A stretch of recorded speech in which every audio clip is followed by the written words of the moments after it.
Assalamualaikum warahmatullahi wabarakatuh. Salam lestari, salam konservasi. Pada video ini kita akan bahas mengenai pengendalian hayati, yaitu berkaitan dengan agensi hayati, di mana dalam video ini kita akan bahas mengenai patogen serangga yang juga merupakan musuh alami yang dapat dimanfaatkan dalam program pengendalian hayati. Patogen ini adalah mikroorganisme infeksio yang membuat luka atau membunuh inangnya. Beberapa patogen menyebabkan penyakit pada tanaman dan juga pada hewan, akan tetapi banyak juga mikroorganisme yang berguna, mampu mendegradasi racun, memproduksi nutrisi bagi tanaman, dan beberapa patogen berguna untuk mengendalikan gulma, antagonis terhadap patogen penyakit tumbuhan, dan ada juga mikroorganisme yang menyebabkan penyakit pada serangga ataupun juga pada arthropoda lain. Nah, patogen serangga ini memasuki tubuh serangga melalui dua jalan, yaitu ketika inang penelan individu patogen selama proses makan atau dikenal dengan passive entry, dan yang kedua ketika patogen masuk melalui buka-bukaan secara alami atau penetrasi langsung ke kutikula serangga yang disebut sebagai active entry. Nah, adapun perpindahan atau transmisi penyakit serangga dapat terjadi dari serangga yang sakit ke serangga yang sehat atau kita kenal dengan horizontal transmission. Kemudian bisa juga dari perpindahannya itu dari penyakit yang terjadi dari serangga ke progeny atau ke offspring atau kepada keturunannya yang sering kita kenal sebagai vertical transmission. Jadi sederhananya horizontal transmission itu dari serangga sakit ke serangga yang sehat. Kemudian vertical transmission itu dari induk ke keturunannya atau ke anaknya. Nanti kita akan bahas secara detail mengenai horizontal transmission dan juga vertical transmission.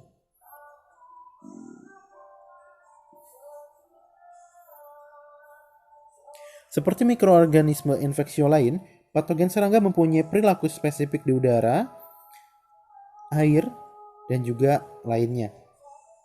Contoh untuk spora bakteri, protozoa, dan mikrosporadia selalu secara cepat berada di bawah suspensi air, akan tetapi spora cendawan yang sangat kecil dan ringan itu akan terbawa angin. Kemudian nematoda aktif itu akan aktif untuk mencari inang. Karakteristik spesifik dari stadia infektif patogen sangat dipengaruhi bagaimana patogen itu kontak untuk menginfeksi inangnya.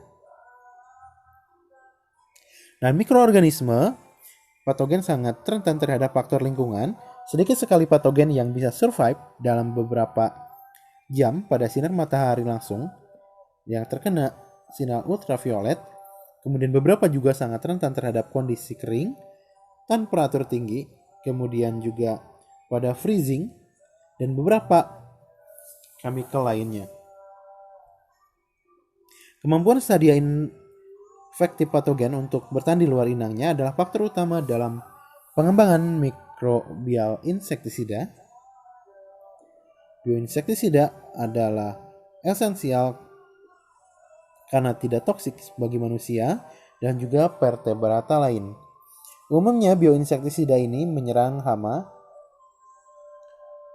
dan jarang berdampak buruk pada serangga yang bermanfaat atau berguna. Kemudian bioinsektisida juga cepat mengalami penurunan aktivitas di lapangan, bisa karena UFP, bisa juga desikasi, dan juga sifatnya itu tidak persisten. Kenyataan ini membuat bioinsektisida perlu diaplikasikan berkali-kali atau secara inundasi untuk memberi efek pengendalian yang berarti bagi hama.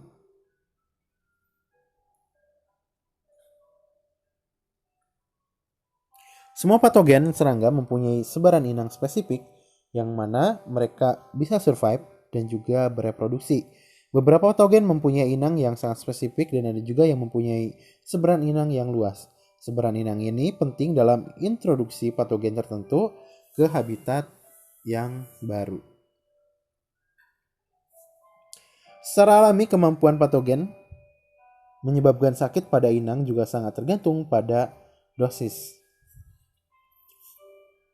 Pada bakteri, fungi, nematoda, virus, dan juga protozoa, pada umumnya mikroorganisme umum yang menjadi patogen serangga yang diantara mereka itu telah tersedia secara komersil sebagai insektisida biologi atau insektisida, atau istilah lainnya adalah insektisida mikrobial. Jadi yang masuk ke dalam bioinsektisida itu bisa bakteri, fungi, kemudian nematoda, virus, dan juga protozoa. Kemudian ada juga mikroorganisme alami yang cepat mendesimasi populasi hama bila didukung kondisi yang tepat. Penggunaan mikroorganisme sebagai bioinsektisida harus terintegrasi dan terlabeli seperti pada insektisida kimia, sehingga pada pembahasan ini kita akan bahas mengenai patogenesis entomopatogen.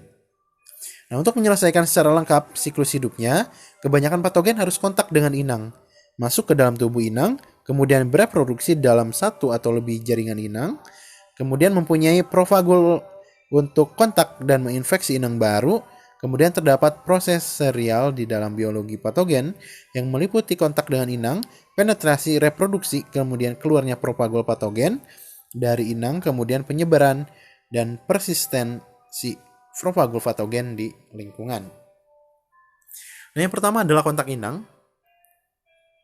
di mana tidak seperti parasit dan predator, kebanyakan patogen arthropoda tidak mempunyai stabia mobile, sehingga kontak dengan inang tidak dihasilkan oleh proses pencarian yang aktif, tetapi terjadi secara pasif pada beberapa stadia dari patogen, seperti spora cendawan oleh angin, hujan, ataupun juga dibawa oleh serangga. Kemudian jumlah kontak di antara sebuah populasi patogen dan inang ini dideterminasikan oleh spatial pattern dari propagul patogen relatif pada distribusi spasial inang, dan survival propagul patogen itu dengan waktu. Jadi di sini ada pertaruhan antara bagaimana untuk propagul dari patogen ini berpacu dengan waktu untuk bisa menemukan inang. Kalau dalam hitungan waktu yang cukup lama tidak menemukan inang, maka kemungkinan untuk propagul ini tidak dapat melanjutkan siklus hidupnya. Nah, tubuh oklusi dari nuklear polyhedrosis virus ini dari kadaver, kemudian dari Limantria dispar, ini akan menyebar ketika inang ruptur, di mana tubuh oklusi virus pada awalnya terkonsentrasi di dekat tempat inang itu mati dan kemudian tersebar pada daun, terutama daun yang berada di bawah inisial point oleh hujan. Nah, pada sistem pertanian, patogen mungkin tersebar melalui irigasi, kemudian angin dapat bertindak untuk distribusi kembali Conidia cendawan yang diproduksi pada inang yang mati ke inang yang baru. Nah, kemudian kontak propagul dengan inang ini kemudian kita kenal juga sebagai horizontal transmisi. Kemudian bisa juga melalui transmisi secara vertikal atau mother to offspring. Jadi bagaimana propagul ini menyentuh atau tertransmisi kepada inang baru, itu bisa melalui horizontal transmission, bisa juga melalui vertical transmission. Nah, ketika sudah berjumpa dengan inang, sudah jadi kontak dengan inang, kemudian yang selanjutnya adalah melalui proses penetrasi, yaitu kita kenal dengan penetrasi inang, di mana propagul itu kontak dengan inang, kemudian dilanjutkan dengan penetrasi karena untuk propagul ini harus masuk ke dalam tubuh inang.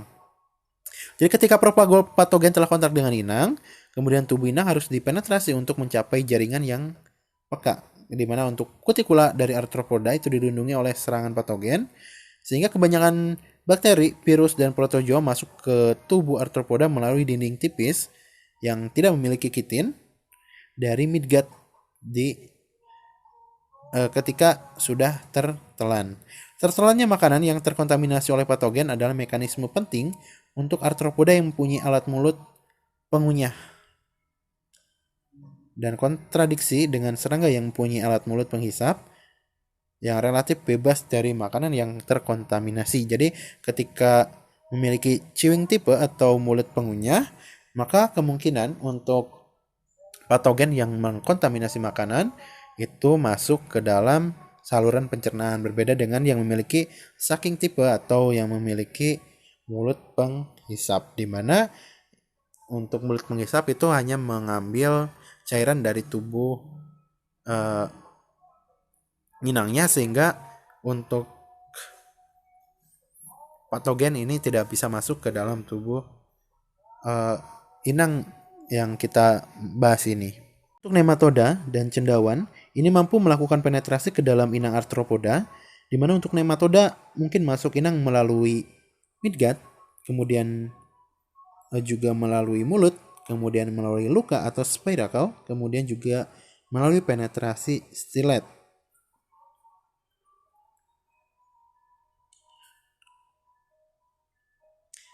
Kemudian untuk cendawan itu penetrasi melalui kutikula serangga. Kemudian di sini kita akan bahas mengenai transmisi horizontal untuk patogen. Ini baik inter ataupun intra generasi. Di mana yang pertama, serangga yang terinfeksi ini akan mengontaminasi lingkungan baik melalui inang yang mati dan juga penyebaran inang atau melalui defikasi dari feses yang terkontaminasi. Kemudian, tahap yang selanjutnya, serangga sehat kontak dengan inokulum patogen melalui konsumsi substrat yang terkontaminasi, misalnya daun.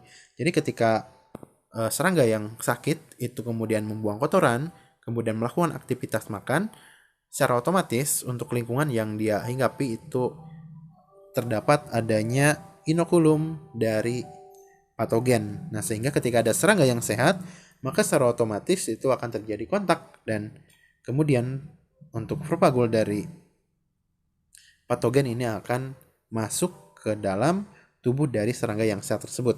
Nah, sehingga serangga kedua itu menjadi terinfeksi dan siklus penyakit kemudian berlanjut. Jadi gampang sekali untuk transmisi horizontal, itu yang sehat mengotori lingkungan, baik dari proses makan, kemudian proses pembuangan feses, dan juga lainnya, kemudian yang sehat datang dan yang sehat itu terinfeksi. Kemudian yang kedua untuk transmisi vertikal, itu serangga pradewasa terinfeksi tetapi tetap survive dan terus mengalami perkembangan. Jadi ketika serangga itu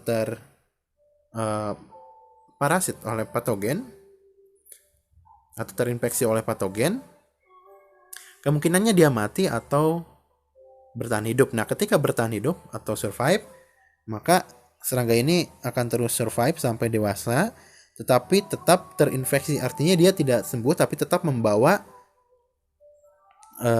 patogen atau membawa penyakit. Kemudian serangga yang terinfeksi itu akan bereproduksi, tapi telur masih terinfeksi inokulum patogen ketika diletakkan. Artinya ketika terjadi proses peletakan telur atau oviposisi, telurnya pun sudah terserang atau sudah terkena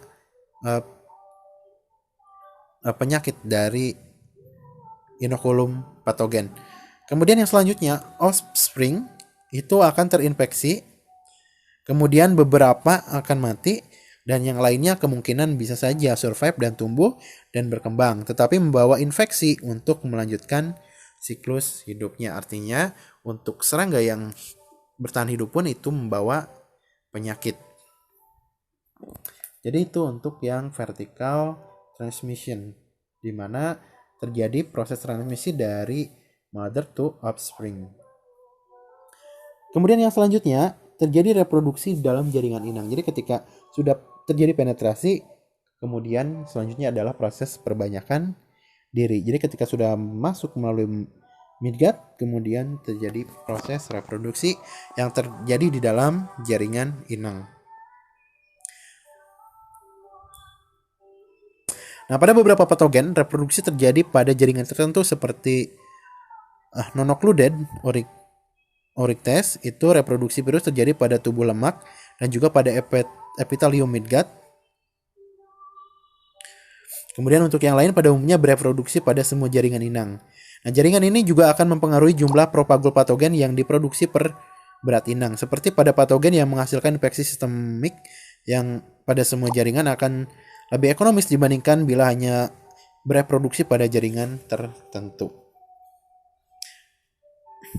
Kemudian yang selanjutnya adalah keluarnya propagul patogen dari inang atau dari kadaver.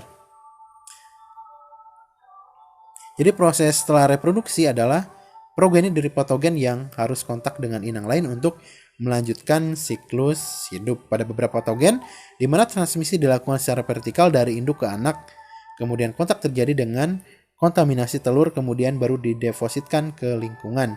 Pada kebanyakan patogen, propagul dilepas secara bebas kembali ke lingkungan dan kemudian akan kontak dengan inang. Nah, jika patogen itu membunuh inang, maka pengeluaran propagul patogen dilakukan dengan disintegrasi tubuh patogen yang mati. Seperti pada serangan virus, di mana kondisi inang menjadi liquefy, maka rusaknya tubuh inang yang mati dan keluarnya propagul itu banyak diakibatkan oleh faktor abiotik seperti hujan.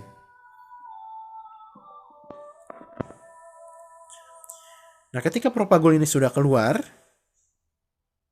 maka selanjutnya adalah proses penyebaran dan juga persistensi propagul patogen itu di lingkungan. Artinya kita kembali ke siklus awal atau balik ke proses pertama, yaitu propagul tersebar dan persisten di alam. Kemudian hujan dan angin membantu proses transmisi horizontal cendawan. Bakteri protozoa mampu mengalami stadia dorman atau resting stage. Artinya ketika dorman, ketika cuaca tidak mendukung, lingkungan tidak mendukung, maka masuk ke dalam fase dorman atau resting stage, atau mereka istirahat, tapi mereka tidak mati. Kemudian di sini untuk transmisi vertikal itu ada yang disebut dengan transovarial dan juga ada yang disebut dengan transovum. Untuk transovarial itu telur sudah terserang patogen saat masih pada induknya, sedangkan transovum terserang saat telur kontak dengan alam. Kemudian untuk selanjutnya ini bisa kalian baca sendiri, ada bakteri. Di sini ada bakteri organisme uniseluler tanpa nukleus dan memiliki dinding. Nah, ada beberapa bakteri yang sudah terkenal sebagai bakteri patogen serangga, di mana untuk spore forming bakterial yang menghasilkan spora yang resisten terhadap lingkungan ekstrim. Contohnya ini adalah Bacillus. Kemudian ada juga Phenobacillus dan juga ada Clostridium. Kemudian yang sering digunakan ini adalah isolat Bacillus thuringiensis. Di sini ada varian Fakurstaki. Ini sudah teruji untuk membunuh ulat Lepidoptera. Kemudian isolat Bacillus thuringiensis israelensis ini membunuh larva nyamuk. Kemudian Bacillus thuringiensis sutra ini untuk mengendalikan ulat Anagasta quahinella. Kemudian Bacillus thuringiensis ketika tertelan itu akan memproduksi kristal protein yang akan larut dalam basa pada saluran pencernaan atau midgut.